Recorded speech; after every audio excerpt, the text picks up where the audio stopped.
नमस्कार। आज हम बात करेंगे नेशनल एजुकेशन पॉलिसी 2020 और कश्मीर के बारे में। National education policy NEP 2020 NDA सरकार के द्वारा honourable prime minister Narendra Modi ji की लीडरशिप में 29 जुलाई 2020 को ऑफिशियली लॉन्च हुई और हमारे यहाँ जम्मू और कश्मीर में honourable chief minister Omar Abdullah ji और हमारी एजुकेशन मिनिस्टर की देखरेख में इम्प्लीमेंट हो रहा है। रिसर्च के दौरान हमने 54 सेकेंडरी स्कूल्स में टीचर्स, प्रिंसिपल्स और हेडमास्टर्स का इंटरव्यू लिया। रिसर्च में डेटा दो प्रकार के होते हैं, एक प्राइमरी डेटा जो हम डायरेक्टली इंडिविजुअल से लेते हैं जैसे टीचर्स, स्टूडेंट्स या प्रिंसिपल, और दूसरा सेकेंडरी डेटा। सेकेंडरी डेटा वो डेटा है जो हम बुक्स, न्यूज़पेपर्स या जर्नल से लेते हैं। हमारे देश की एजुकेशन हिस्ट्री 3 पार्ट्स में डिवाइडेड है, एंशिएंट, मिडिवल और मॉडर्न। एंशिएंट हिस्ट्री के फर्दर 3 पार्ट्स हैं। पहला युग वैदिक शिक्षा पे आधारित है। इस युग में वेदों और उपनिषदों को पढ़ाया और सिखाया जाता था। हमारे गुरुकुलों में स्पिरिचुअल और मॉरल एजुकेशन दी जाती थी। ट्रांजिशन पीरियड के दौरान बौद्ध धर्म का उदय हुआ, विज्ञान और चिकित्सा में काफी तरक्की हुई और उस समय तक्षशिला जैसे शिक्षा के केंद्रों का विकास हुआ। दूसरे युग में संस्कृत लिटरेचर का काफी विकास हुआ। आर्यभट्ट और कालिदास जैसे विद्वानों ने कला और विज्ञान के क्षेत्र में काफी ज्यादा विकास किया और उस समय नालंदा और तक्षशिला जैसी यूनिवर्सिटीज का उदय हुआ। मध्यकालीन काल में ओदंतापुरी और विक्रमशिला जैसी यूनिवर्सिटीज ने हमारी देश की शिक्षा को आगे बढ़ाया।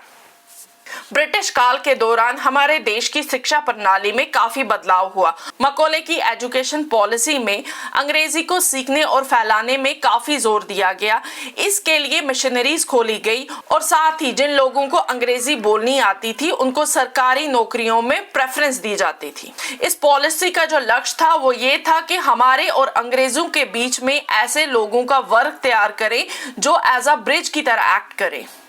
आजादी के बाद हमारे देश की शिक्षा प्रणाली में समय समय में काफी ज्यादा बदलाव हुए, जिसका उद्देश्य यही था कि हमारे देश की शिक्षा काफी अच्छी और बेहतर बने। इस यात्रा की शुरुआत यूनिवर्सिटी ग्रांट कमीशन यानी यूजीसी की फाउंडेशन के साथ ही हुआ। मुदलियार कमीशन की रिकमेंडेशन की वजह से सेकेंडरी एजुकेशन काफी मजबूत हुई। कोठारी कमीशन ने 10+2+3 शिक्षा प्रणाली पे जोर दिया। उसके बाद हमारे देश में 2 शिक्षा नीतियां आई, एक 1968 में और दूसरा 1986 में, जिसकी वजह से एजुकेशन में बहुत बेहतरी हुई। आरटी एक्ट यानी राइट टू एजुकेशन एक्ट के तहत 6 से 14 साल के बच्चों के लिए एजुकेशन मुफ्त कर दी और इस एक्ट को हमारे देश के कानून में आर्टिकल 21 राइट टू लाइफ का दर्जा मिला। समग्र शिक्षा जैसे कार्यक्रमों की वजह से हमारे देश की शिक्षा और ज्यादा मजबूत हुई और फाइनली हमारे पास नेशनल एजुकेशन पॉलिसी 2020 आई। इसके बारे में हम अपने स्कूल लीडर से जानते हैं। Our education system has been given a policy called NEP 2020.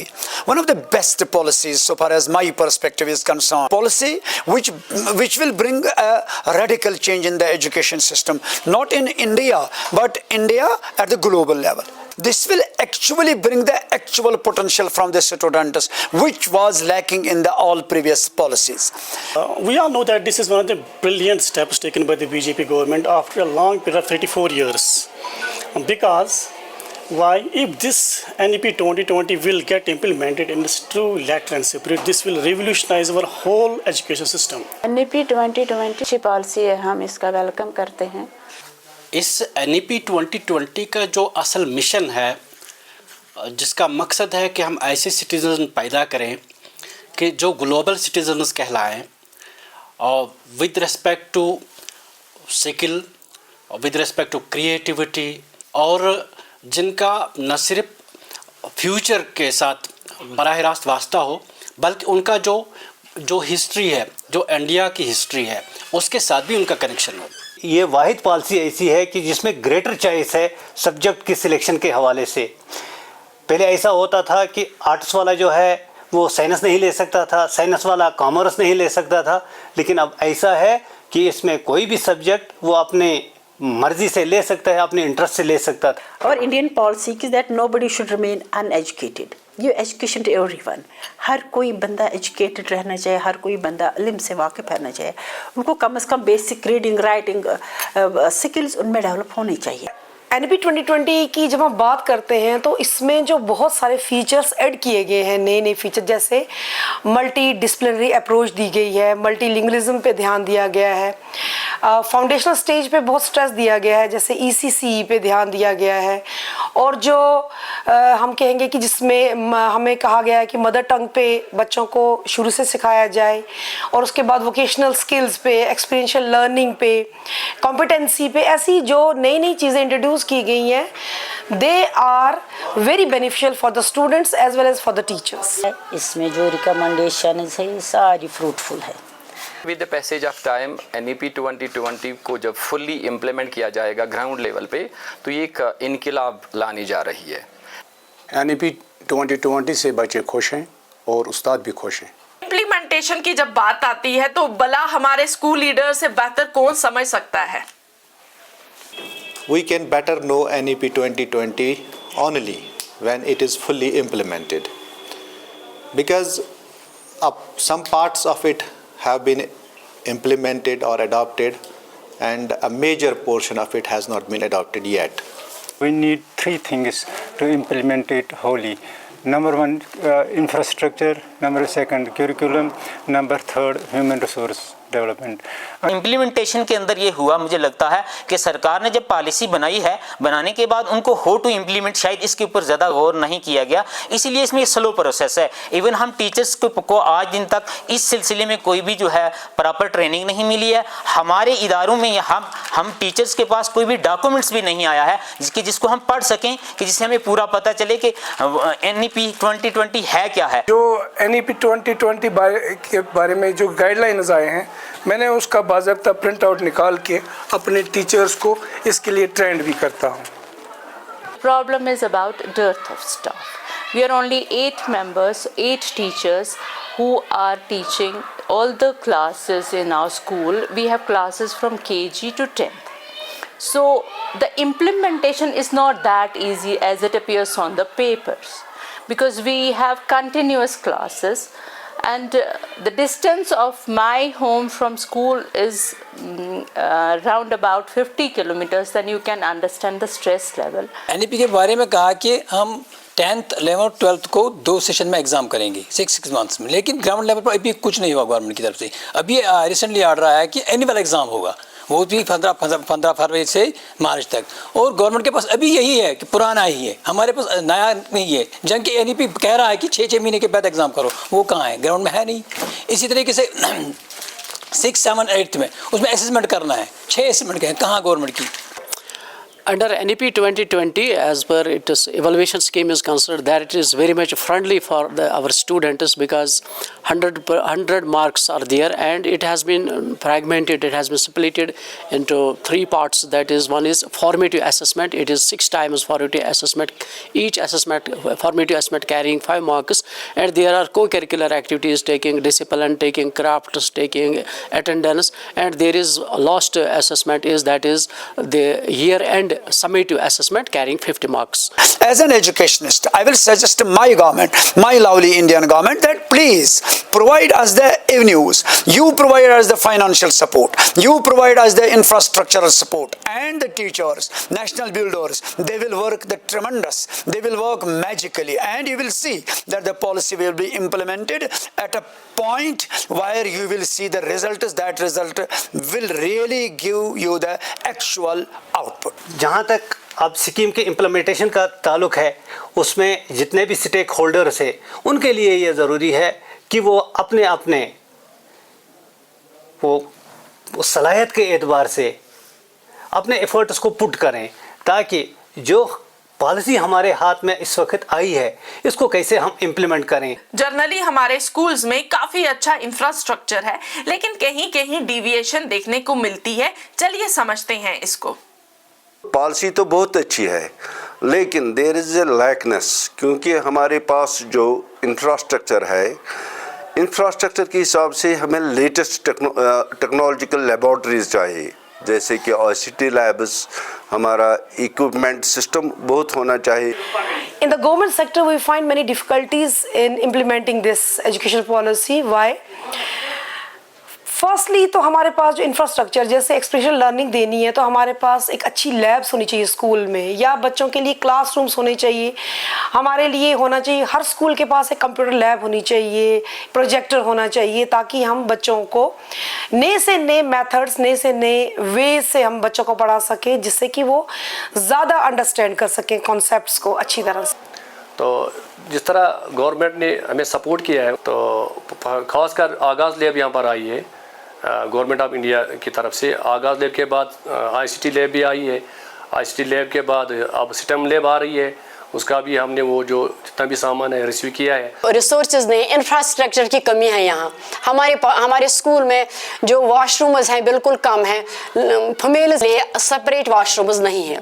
जो इंटरनेट की कमी है यहाँ, कंप्यूटर लैब होनी चाहिए हमारे स्कूल में। We have also tried our level best to implement every section of this policy in our school, but we have got so many problems here. We have main problem, that's the accommodation problem. You can see we have accommodated the Agaz lab in our headmaster's room.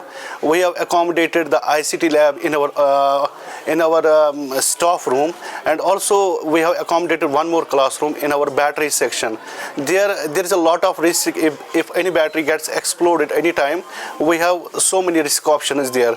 मैं अपने school की बात करूंगा। हमारे school में अभी boundary wall तक नहीं लगा हुआ है, तो इनसिक्योर बच्चे फील कर रहे हैं। जैसे यहाँ पे हमारे पास ICT लैब्स वगैरह की अवेलेबिलिटी नहीं है, और मोस्ट ऑफ द मुझे लगता है कि मोस्ट ऑफ द जो पुराने स्कूल हैं जो अपडेट नहीं हुए हैं, या जो अदर देन रम्स एंड समग्रा स्कूल्स हैं, वो सब में यही प्रॉब्लम आ रही है। ICT लैब्स नहीं है। हमारे स्कूल में अभी ICT लैब की कमी है। इन्ना जड़ो यो ग्राउंड है, ग्राउंड की कमी के पास इतनी कुछ अपनू खेल कूद नहीं कर सकता। और कि अगर हम देखेंगे हाई स्कूल है, लेकिन हाई स्कूल होने के बावजूद इतना कमरा ही इन्हें जड़ी लेबॉर्ट्री की फैसिलिटी होनी लोड़ी वह भी नहीं का। और अगर देखेंगे हम के सोलर की कुछ बैटरी जड़ी 16 बैटरी उतने बैटरी भी तो उतने हमने अपना बच्चा भी जड़ा क्लास में ही तो पढ़ाई को सिलसिलो जड़े उनको खासो उन पर असर पा है। जब एनरोलमेंट का मसला आता है तो एनरोलमेंट में सबसे पहले पेरेंट यही देखता है कि स्कूल का इंफ्रास्ट्रक्चर कैसा है। आज का ये वो पुराना ज़माना नहीं है कि बच्चे को छोड़ के चले गए। Trainings as per NEP 2020 teachers के लिए 50 आवर्स की कॉन्टिन्यूअस प्रोफेशनल डेवलपमेंट जरूरी है। क्या ग्राउंड लेवल पे ट्रेनिंग्स हो रही हैं? अगर हो रही हैं तो कितना इम्पैक्ट है और उसमें क्या सुधार होना चाहिए, ये जानते हैं हम अपने टीचर्स से। As compared to other policies which were before that, it has touched every aspect of education system. But एक चीज़ मैं कहना चाहता हूँ, जिस पेस पे ये इम्प्लीमेंट होनी चाहिए उस पेस पे ये इम्प्लीमेंट नहीं हो रही है। कि जो हमारे teachers, most of our teachers are not actually acquainted with the major objectives of NEP 2020. I think it is because of the concerned institutions, they are not giving the proper training or the orientation courses to our teachers, so that our teachers will be acquainted with the objectives of 2020. Important challenge जो मुझे लग रहा है NEP 2020 का, वो ये है कि हमने इसको ग्रास रूट लेवल पे लाने के लिए टीचर्स को ट्रेन करना होगा। क्योंकि अगर टीचर्स को इसके बारे में पूरा पता नहीं है, इंफॉर्मेशन नहीं है and how to implement it, तो ये कामयाब नहीं हो सकता जब तक ट्रेनिंग का पार्ट कंप्लीट नहीं होगा। इम्प्लीमेंटेशन के लिए टीचर्स की ट्रेनिंग बहुत ज़रूरी है। ये पार्शली इम्प्लीमेंट हो गया, उतना नहीं, क्योंकि मेन रीज़न इसके बिहाइंड है कि कोई टीचर के लिए कोई प्रोग्राम्स नहीं हो गए, टीचर ट्रेनिंग के प्रोग्राम्स ज़्यादा होने चाहिए थे। जब तक ना गवर्नमेंट की तरफ से इसकी तरफ दबाव नहीं होगा तब तक ये इम्प्लीमेंट भी नहीं अच्छी तरह से नहीं हो सकता है। होलिस्टिक डेवलपमेंट हमें करनी है तो टीचर्स की जो ट्रेनिंग है वो प्रॉपरली टाइम टाइम होनी चाहिए। उससे क्या फ़ायदा है कि टीचर अपडेट रहेगा, जब तब हम हर फील्ड में आगे बढ़ सकते हैं। उसके लिए हमें टीचर्स की ट्रेनिंग बहुत ज़रूरी है। NEP 2020, it stresses that teachers' professional development. That is, teacher should be upgraded, that he should be skilled so that he can deliver. But till date, we have never received any training from either SCRT or DIET. That is just 1 kilometer away from this institution. खासकर मुझे जो सबसे बेहतरीन चीज़ इसमें लग रही है वो है टीचर्स ट्रेनिंग। टीचर्स ट्रेनिंग घर बैठकर भी टीचर्स जो हैं वो अपनी ट्रेनिंग ले सकते हैं, जो दीक्षा ऐप्स हैं या डिफरेंट ऐप्स हैं। तो हमारे 20% टीचर्स जो ऐसे हैं जो ऑलरेडी अपडेटेड हैं और 30% ऐसे हैं जो अपडेट हो सकते हैं और 50% ऐसे टीचर्स हैं who are resistant to change. So it should not be one-way lectures, it should be an interactive session. Because education is teaching and learning. While you are giving a lecture, you are only teaching, you are not learning anything. It should be both ways, give and take. Take from their problems and then try to find out solutions to those problems, and that should be the crux of the training courses. There should be some kind of courses which should help teachers in communication skills. The teacher should communicate in a better and efficient way. What is the view of our nation builders on ECC? ECC is very crucial for the education system as the foundations of all the developments take place in the earlier years. So ECC I think should be implemented in the first go. Early childhood care and curriculum that lies in the hands of the Anganwadi workers. When the Anganwadi workers, they have their own domains like ICDS, providing nutrition, health checkups and giving pre-education. But they are not, unfortunately, I think they are not fully trained with the child psychology. Anganwadi level, most of our workers are not well read and they are not trained in ECCE. Even teachers in our primary schools, they are not trained in elementary education. Unfortunate part of it that the lower stages of our education lack the facilities which should be there. Infrastructure के बारे में जो बात कर रहे हैं, जो specific infrastructure जो हम फाउंडेशन स्टेज के लिए यूज़ करते हैं, जैसे बच्चों के लिए खेलने की चीज़ें हैं, उनके लिए कुर्सियाँ, टेबल वगैरह, ये सब कुछ हमारे पास नहीं है। हमने हमारे स्टाफ मेंबर ने और हमने खुद अपने जेब से, आप खुद भी देख सकते हैं, आप देखिए हमारे केजी क्लास का, नर्सरी क्लास का इंफ्रास्ट्रक्चर हमने कैसे तैयार किया है। By my own pocket and my teachers are supporting for this. Education में है early childhood care and education, तो ECC जो है उसकी वजह से अगर मैं अपने यहाँ के खान साहब एरिया की बात करूँ, इस जोन की बात करूँ, तो आज देख लेंगे आपकी केजी स्कूल्स जो हैं कि वहाँ पर ओपन हो गए हैं, किंडरगार्टन स्कूल्स, जो कि इंश्योर करते हैं कि ECC जो है वो रियली और लिटरली लॉन्च हो जाए ग्राउंड लेवल में। और इसके लिए जो है चाइल्ड फ्रेंडली इक्विपमेंट्स जो हैं हर एक स्कूल में मिल रहे हैं और वो आ भी गए हैं, कुछ इक्विपमेंट्स जो हैं वो अभी आ भी रहे हैं। कॉम्प्लेक्सेस एंड क्लस्टर्स हमारी नेशनल एजुकेशन पॉलिसी में एक बहुत ही प्यारा कॉन्सेप्ट है, that is school clusters and complexes. जानते हैं इनके बारे में। Many schools are far away from the complex set, for example 7 to 8 kilometers. तो उन स्टूडेंट्स को वहाँ लाना है, उनको कैसे लाएंगे, इसके लिए कोई प्रोविजन नहीं रखा गया है इस पॉलिसी में। दूसरी बात ये है कि अगर हमारे पास हम कह रहे हैं कि जो कॉम्प्लेक्स हेड है, कॉम्प्लेक्स बनाए गए, ये अच्छा इनिशिएटिव था क्योंकि एक कॉम्प्लेक्स हेड जो था उसके पास अगर जितने भी स्कूल मिनिमम स्कूल्स होते तो उन पे वो अच्छी तरह से उनका एकेडमिक्स, उनका बाकी जो स्ट्रक्चर था वो देख सकता था अच्छी तरह से, और उसमें कुछ हम कहते थे कि उसमें रिफॉर्म्स भी ला सकता था। लेकिन अगर एक HOI के पास अथॉरिटी ही नहीं है कि वो स्टाफ को रेशनलाइज कर सके, वो वहाँ पे कुछ चेंजेस ला सके, तो फिर कॉम्प्लेक्स हेड तो सिर्फ हम कहेंगे कि उसको तो सिर्फ एक वो बना दिया गया, स्टैच्यू बना दिया गया। Complex heads were giving the powers that they can make the rationalization, even rationalization, so that schools shouldn't suffer, students shouldn't suffer. But because of some bureaucratic intervention, it didn't work because schools from primary teacher standard were not ready to go to middle schools.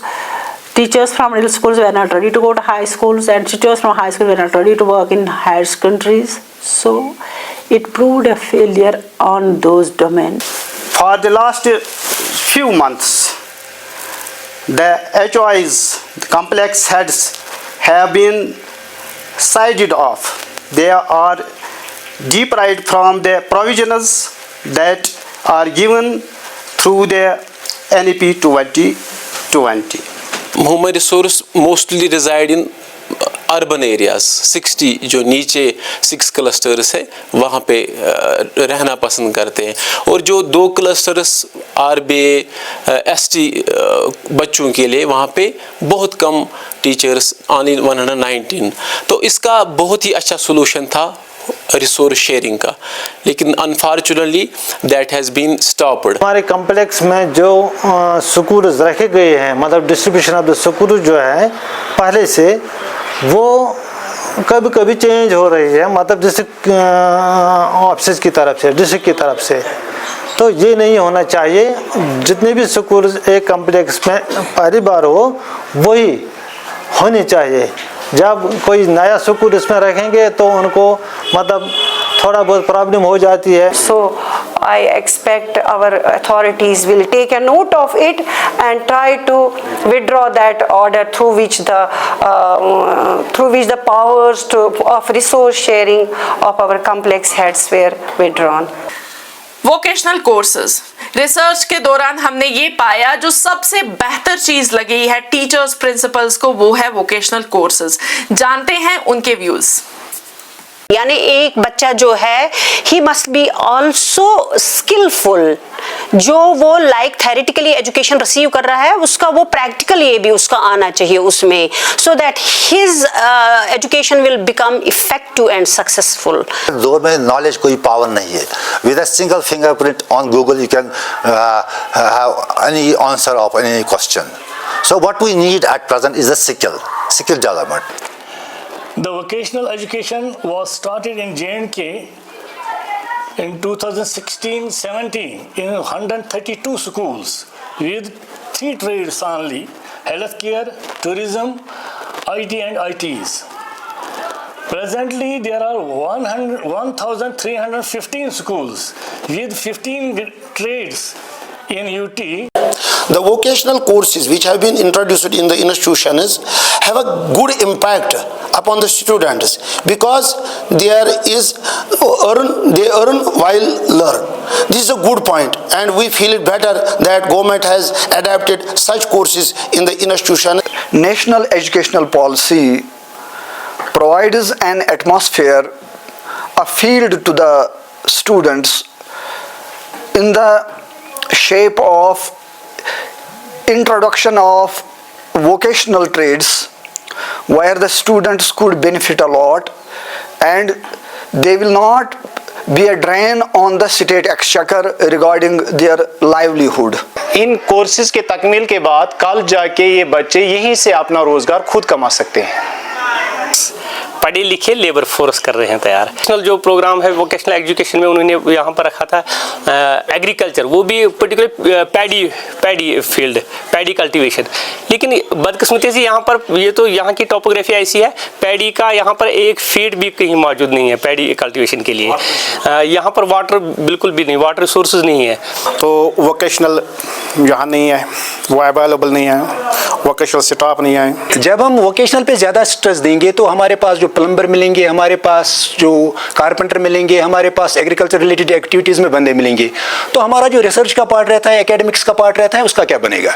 मेरे ख्याल से सबसे बड़ा फला है जो इस NEP 2020 में है। मुल्क को आगे ले जाने के लिए सिर्फ मजदूरों की ज़रूरत नहीं है, प्लम्बरों की ज़रूरत नहीं है, कारपेंटर्स की ज़रूरत नहीं है, हमें मुल्क चलाने के लिए इकोनॉमिस्ट्स भी चाहिए। हमें मनमोहन सिंह जैसा ये इकोनॉमिक्स का टीचर भी चाहिए जो मुल्क को आगे ले जाने में मदद करेगा।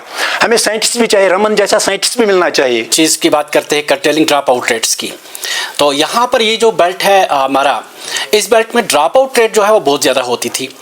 ड्रॉप आउट रेट इसलिए भी होती थी क्योंकि एक तो ये टूरिज़्म रिलेटेड एक एरिया है, यहाँ पर बच्चे जो हैं वो पहले ही जाकर ऊपर टूरिस्ट प्लेस पर बैठते हैं जहाँ पर वो कमाई करते हैं, बाकी चीज़ें करते हैं, और बिलो पॉवर्टी लाइन एक खिता है ये, तो यहाँ पर बच्चे जो है लेबर क्लास फैमिली से ताल्लुक़ रखते हैं, तो वो उस चीज़ के लिए जाकर ऊपर जो है बैठते थे।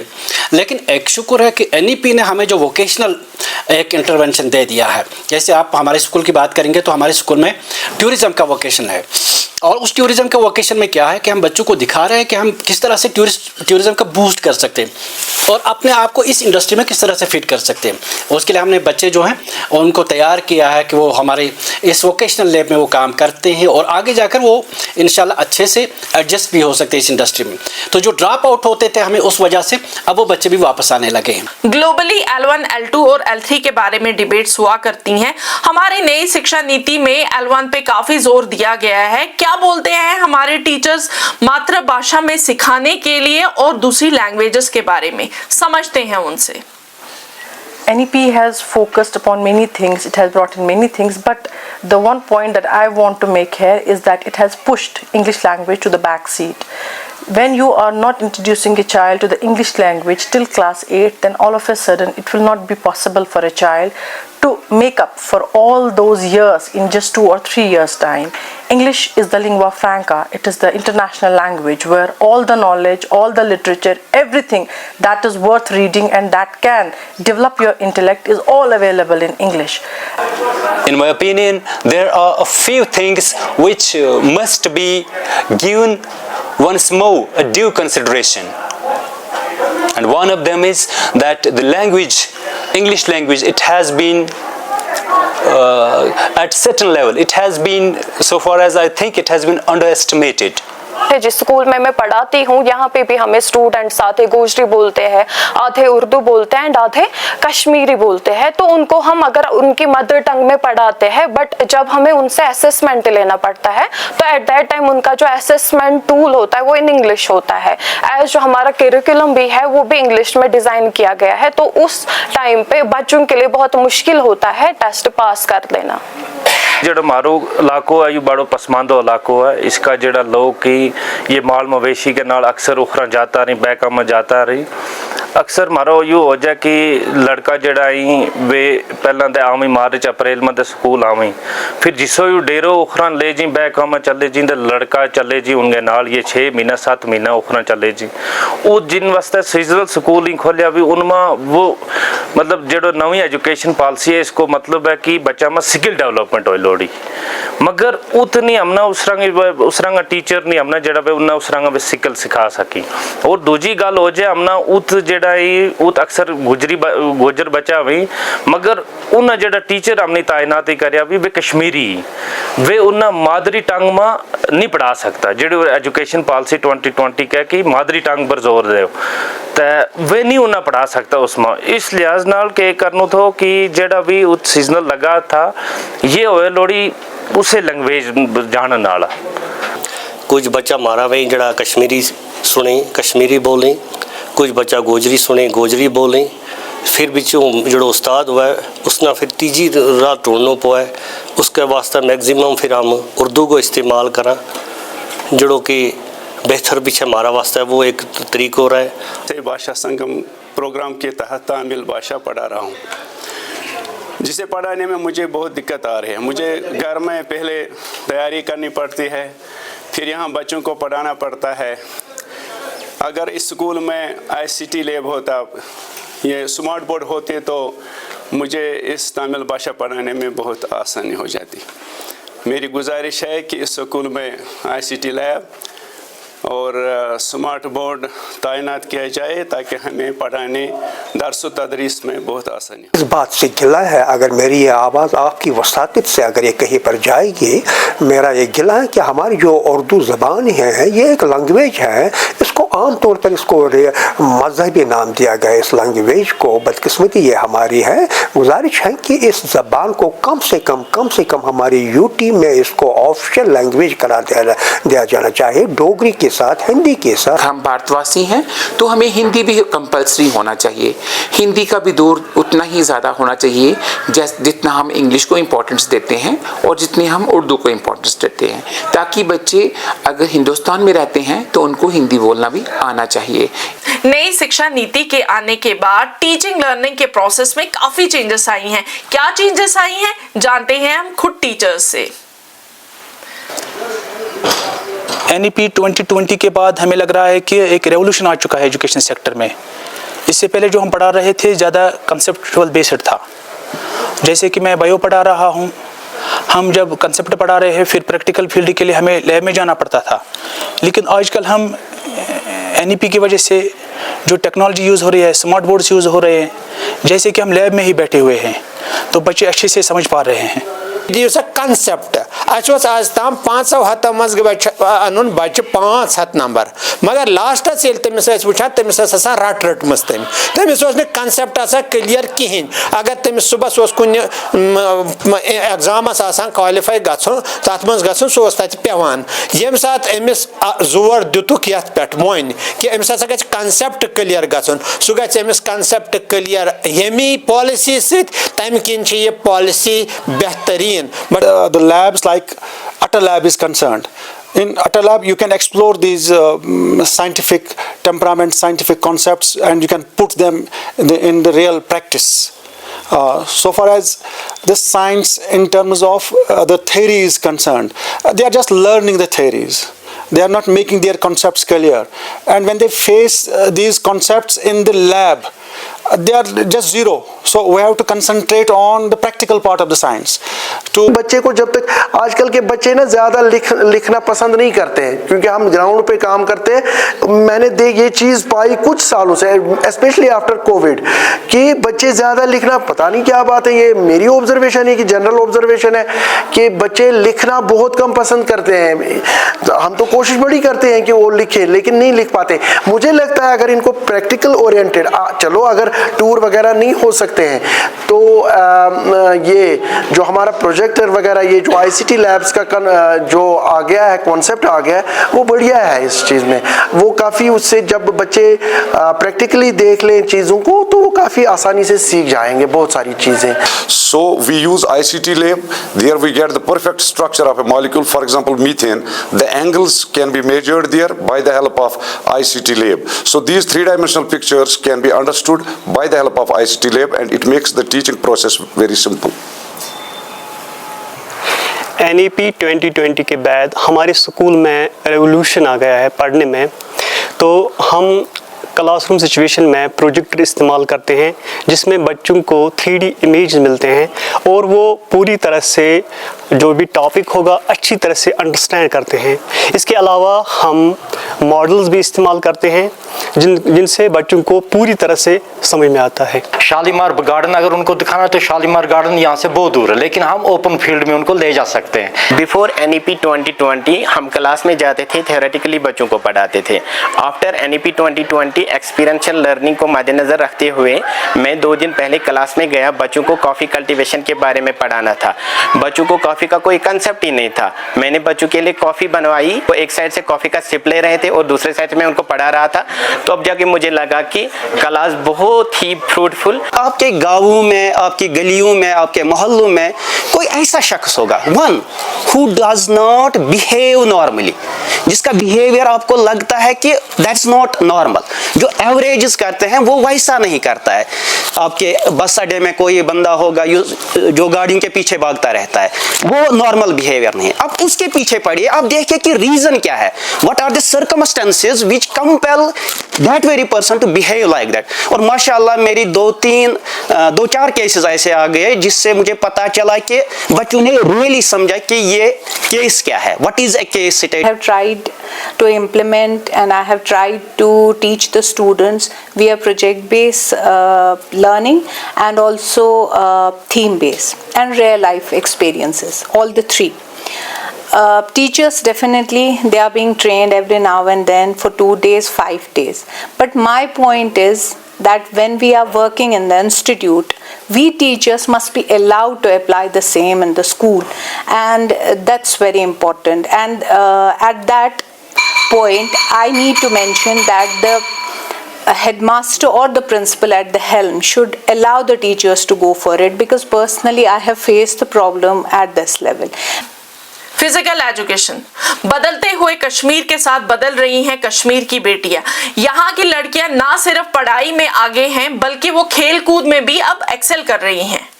और NEP 2020 के बाद जिसमें तो इसका main focus games and sports पे है, क्योंकि इससे होलिस्टिक डेवलपमेंट या physical, mental, social, emotional development होती है।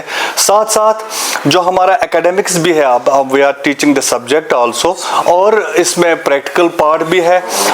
हमारे बच्चे ऑलमोस्ट, मैं अपने इंस्टीट्यूशन की बात करूँगा, यहाँ पे कम से कम 400 बच्चों ने अभी तक इसमें पार्टिसिपेट किए, डिफरेंट गेम्स एंड स्पोर्ट्स के इवेंट्स में पार्टिसिपेट किया है और उसमें से डिविजनल लेवल पे या डिस्ट्रिक्ट लेवल पे ऑलमोस्ट 100 स्टूडेंट्स हमारे सिलेक्ट हो गए आज तक।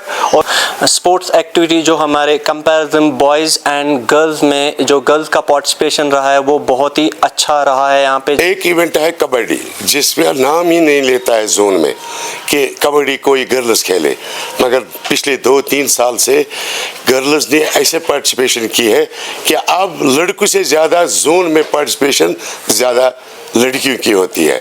हर किसी फील्ड में, हर किसी एज ग्रुप में, चाहे वो अंडर 14 एज ग्रुप है, चाहे अंडर 17 है या अंडर 19। एनईपी 2020 का एक प्रोविजन है कि इंक्लूसिव एजुकेशन होनी चाहिए। क्या हमारे स्कूल्स में इंक्लूसिव एजुकेशन इम्प्लीमेंट हो रही है या नहीं हो रही है, खुद देखते हैं हम। हमारी जो बच्ची है she is not able to hear, तो एनईपी की क्या रोल रहेगा, कौन उसको केमिस्ट्री सिखाएगा, कौन उसको फिजिक्स पढ़ाएगा, कौन जूलॉजी पढ़ाएगा, कौन इंग्लिश पढ़ाएगा, और भी जो हमारे प्रैक्टिकल एस्पेक्ट है स्कूल में उसको कौन सिखाएगा, एनईपी का रोल क्या रहेगा उस बच्चे के मुतालिक। रूल है तो उसमें ये फ़ायदा हुआ कि हम एक हमारे स्कूल में एक डिफरेंट बच्चा था, स्पेशली एबल बच्चा था, उसको हमने नॉर्मल क्लास में दूसरे बच्चों के साथ पढ़ाया तो हम उसमें पूरी तरह से कामयाब हो गए। एक बच्चा मेरी क्लास में आया, वो क्रिपल था, he was completely challenged. When I talk to him, मैंने कहा बेटा आपको मैं अलग से पढ़ाऊंगा। वो रोने लगा, उसने कहा कि सर मैं अगर अलग से पढ़ूंगा तो मैं फिर से मैं अपने घर में बैठ के क्यों नहीं पढ़ सकता, मैं अपने घर में मुझसे सेपरेशन क्यों, मुझको सेपरेट मत कीजिए, समाज से सेपरेट मत कीजिए। मैं इन बच्चों के साथ खेलना चाहता हूँ, इन बच्चों के साथ इनके तजर्बे लेना चाहता हूँ, इनको तजर्बे देना चाहता हूँ, इन्हीं से सीखना चाहता हूँ। आपके साथ मैं इतना घुल मिल नहीं सकता जितना मैं इन बच्चों के साथ घुल मिल सकता हूँ। जी, one more component is the inclusive education. So that is, I must say, one of the best components of NEP 2020, because we had a student here, namely Sahil, who was studying here right from 9th to 10th. Because of the support from his classmates, normal classmates, he was having the good friend circle with them. He got so much development in his personality.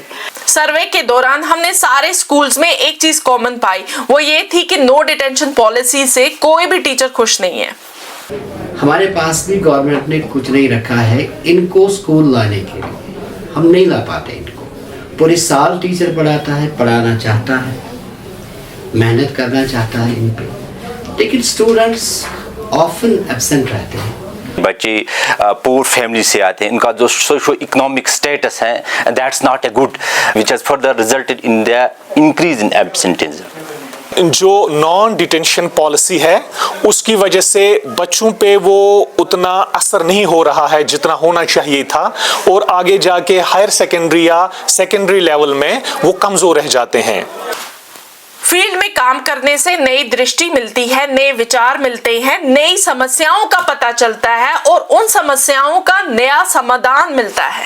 Far flung area है, गरीब इलाका है यहाँ, तो parents ज़्यादातर यहाँ illiterate लोग हैं तो उनकी इन्वॉल्वमेंट कम होती है यहाँ। एक और अहम पॉइंट जो एनईपी का है to create the engagement with the community, उसके लिए हम यहाँ करते हैं हमारे क्लास, उसमें हमारा प्रिंसिपल सर भी सपोर्ट करता है।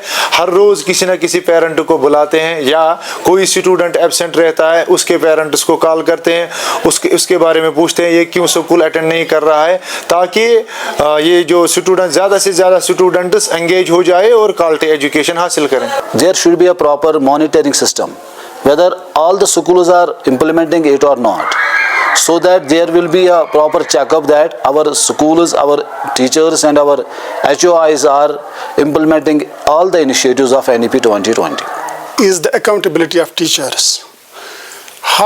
We should have a mechanism how to make teachers accountable at pre-primary and primary level. We have not evolved a mechanism where teachers are accountable and we can assess that we have achieved and realized the goals that have been set forth in the policy. Sustainable development का concept जो है उसका एक ही मकसद क्या है, उसका जो एम है वो है कि जो भी बाकी जो ऑर्गेनिजम्स है ह्यूमंस के बगैर उनको भी आप जीने दीजिए, उनको भी मत नुकसान पहुंचाए और खुद भी जिए एक ना एक पैटर्न, नेचुरल पैटर्न में। ये कॉन्सेप्ट इंसान ये सिखाता है एजेंडा 21 जिसको हम सस्टेनेबल डेवलपमेंट भी बोलते हैं। एक्चुअली जो ये कॉन्सेप्ट आया था ये आया था अर्थ समिट में 1992 में। 18 ईयर्स के बाद ये अब इम्प्लीमेंट हो रहा है नेशनल एजुकेशन पॉलिसी के थ्रू। अदर सब्जेक्ट्स है देन साइंस के बगैर जो अदर सब्जेक्ट्स है उन पर पूरा उन्होंने मतलब काबू पाया, उनमें बिल्कुल अहमियत हासिल हुई है। जैसे कि हम अगर लेंगे सोशल साइंस में हम इन्वायरमेंट इस वक्त इन्वॉल्व कर रहे हैं या बच्चे को लर्निंग बाय डूइंग सिखा रहे हैं, बच्चे बाहर जा रहे हैं। इसमें मल्टीपल एंट्री और एग्जिट पॉइंट्स हैं। जैसे कि बच्चा कोई अगर कॉलेज में एडमिशन लेता है तो 1 साल के बाद अगर वो किसी वजह से एग्जिट कर लेता है तो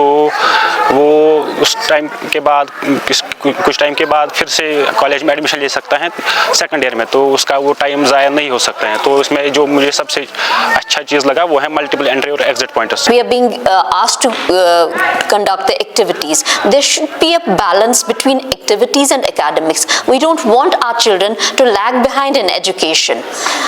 मैं चाहता हूं कि वेकर वर्क है यहाँ पे या पोर्टर्स हैं जो कि डाइंग आर्ट में चले गए। एक ज़माना ऐसा था कि बड़ा वहाँ से उन्हें रेवेन्यू जनरेट होता, हमारी इकोनॉमी में भी इन चीज़ों का बड़ा रोल रहता था। लेकिन इस एरिया में हम देख रहे हैं ये बहुत सारे आर्ट हमारे डाइंग आर्ट में चले गए। इन पे अगर काम हो तो ये बहुत बेनिफिशियल हो सकता है उन जनरेशन्स के लिए जो इन घरानों से आते हैं। इंफ्रास्ट्रक्चरल डेफिसिट है अभी भी स्कूल्स में,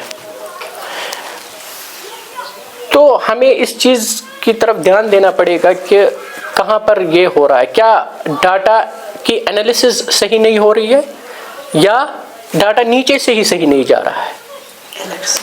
तो हमें ये we will have to fix it कि वेयर इज़ द मिसकम्युनिकेशन, कि मिसकम्युनिकेशन हो कहाँ रही है। ST या पहाड़ी स्पीकिंग की जो स्कॉलरशिप्स आती है तो उसमें जो हमारे यहाँ बच्चे पढ़ते हैं उनमें बहुत सारी प्रॉब्लम्स है। सबसे बड़ी प्रॉब्लम यह है कि जो उनकी सर्टिफिकेट है जिससे वो स्कॉलरशिप में आए, वो प्रॉब्लम ये है कि जो कंसर्न रेवेन्यू या कंसर्न इशूइंग अथॉरिटी है वो उनको वो सर्टिफिकेट प्रोवाइड टाइमली नहीं कर पा रहे हैं। आप प्लीज़ वोकेशनल ट्रेनर्स के लिए एक जॉब पॉलिसी फ्रेम कीजिए। और इसके बाद जो नेक्स्ट पॉइंट है वो है VTPs का, जो थर्ड पार्टीज़ है उनसे बहुत सफ़र होते हैं VTs, और ऑलमोस्ट जो सारा काम है वो एक VT ही करता है। तो अब जो ये VTPs जिन्होंने बीच में रखे उसका शायद उतना ये उनका रोल नहीं रहता है। यहाँ से ज़मीन में जिसमत लैंड कनाल ज़मीन मगर मेजरमेंट गमज कहीं सर अत गोस मे मुआवज तरन 20 वरी गई मे लच खेवान काम करान पानस से तरान कहीं। सर्वे के दौरान हमने टीचर से ओपन और क्लोज एंडेड इंटरव्यूज लिए। कुछ इंपॉर्टेंट क्वेश्चंस हम आपके साथ शेयर कर रहे हैं। जब टीचर से पूछा गया about the availability of ICT tools, 80% teachers ने यस कहा। जब टीचर से पूछा गया कि दीक्षा प्लेटफॉर्म से टीचिंग लर्निंग के प्रोसेस में कितनी बेहतरी आई, तो सामने एक अच्छी खासी तादाद थी। Principals were asked to rate about the availability of resources for implementing NEP 2020. सिर्फ 45% ने गुड रेट किया। जब ये पूछा गया कि ग्रेडिंग सिस्टम की वजह से बच्चों का स्ट्रेस लेवल कम हुआ है, तो तकरीबन 90% टीचर्स ने कहा हाँ बिल्कुल, ग्रेडिंग सिस्टम की वजह से अब बच्चे स्ट्रेस फ्री काम करते हैं। जब सवाल आया वोकेशनल कोर्सेज का, 86% were happy with the vocational courses. District Budgam में तकरीबन 60% टीचर्स ने ट्रेनिंग ली है ऑन NEP 2020। हमारे स्टूडेंट्स ने करिकुलम और पेडागोजी में कितने अडेप्ट हुए हैं? तकरीबन 60% स्टूडेंट जो है वो अच्छे से अडेप्ट हो गए हैं। अब हमें 40% पे काम करने की जरूरत है। रिसर्च के बाद कुछ सजेशंस एंड रिकमेंडेशंस निकल के आई जो राज्य सरकार, केंद्र सरकार और डिपार्टमेंट की श्रेणी में जाती हैं। समग्र शिक्षा के लिए ये सजेशन है कि लोकल आर्ट एंड क्राफ्ट को इनकॉर्पोरेट करना चाहिए हमारे वोकेशनल कोर्सेज में, ताकि हमारे लोकल आर्ट को बूस्ट मिले। पॉलिसी मेकर्स के लिए एक सजेशन है, नो डिटेंशन पॉलिसी और लैंग्वेजेस को फिर से रिविजिट करना चाहिए और नेसेसरी चेंजेस इनमें होनी चाहिए। हमारे राज्य सरकार के लिए एक सजेशन है कि ट्रांसफर पॉलिसी में कुछ डिस्पैरिटीज आ रही हैं, वो एड्रेस होनी चाहिए।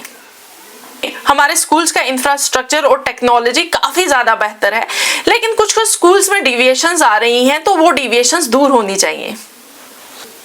गुर्जर कम्युनिटी के बच्चों को मेन स्ट्रीम लाने के लिए ऑलरेडी हमारी सरकार ने उनके लिए स्कॉलरशिप रखी है 500 की, लेकिन वो थोड़ा उसमें एनहांसमेंट चाहते हैं। सरकार ने कैटेगरी वाले बच्चों के लिए कई प्रकार की स्कॉलरशिप्स रखी हुई हैं, लेकिन कई बार जब इनके पास टाइमली सर्टिफिकेट प्रोवाइड नहीं होती तो ये अपनी स्कॉलरशिप मिस कर देते हैं। तो ये रिक्वेस्ट रहेगी कि इन बच्चों को टाइमली सर्टिफिकेट प्रोवाइड की जाए। डाइट्स और SCRT के लिए एक सुझाव है कि भरपूर ट्रेनिंग्स होनी चाहिए ताकि सारे एजुकेटर्स को ट्रेनिंग मिले और इन ट्रेनिंग्स के जो गोल हैं वो NEP 2020 इम्प्लीमेंटेशन के अलाइन होते हों। आखिर में हम सभी एक संकल्प लेते हैं कि हम अपने देश को उन ऊंचाइयों पर लेके जाएंगे जिन ऊंचाइयों पे नालंदा और तक्षशिला हुआ करती थी, ताकि हमारा देश विश्व गुरु बन सके। इसी के साथ आप सभी का धन्यवाद। जय भारत।